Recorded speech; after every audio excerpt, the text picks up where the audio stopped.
খুলনার রূপসায় operation devil hunt phase ২ এর অভিযানে নিষিদ্ধ সংগঠন আওয়ামী লীগের পারভেজ মোল্লা নামের একজন স্থানীয় নেতাকে আটক করেছে বাংলাদেশ কোস্টগার্ড। ২৭ ডিসেম্বর ২০২৫ তারিখ শনিবার রাতে কোস্টগার্ড মিডিয়া কর্মকর্তা লেফটেন্যান্ট কমান্ডার সিয়ামুল হক এ তথ্য নিশ্চিত করেছেন। তিনি বলেন, গোপন সংবাদের ভিত্তিতে ২৭ ডিসেম্বর ২০২৫ তারিখ শনিবার দুপুর ২টায় কোস্টগার্ড স্টেশন রূপসা কর্তৃক খুলনার রূপসা থানাধীন জাবুসা চৌরাস্তা সংলগ্ন এলাকায় একটি বিশেষ অভিযান পরিচালনা করা হয়।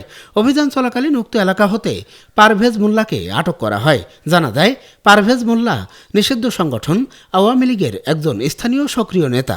আটককৃত ব্যক্তির বিরুদ্ধে পরবর্তী আইনানুগ ব্যবস্থা গ্রহণের জন্য রূপসা থানায় হস্তান্তর করা হয়েছে।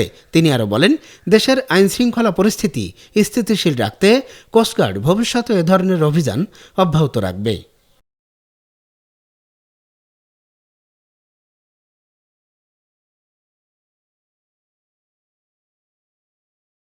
চ্যানেলটি সাবস্ক্রাইব করে সাথে থাকার জন্য অসংখ্য ধন্যবাদ।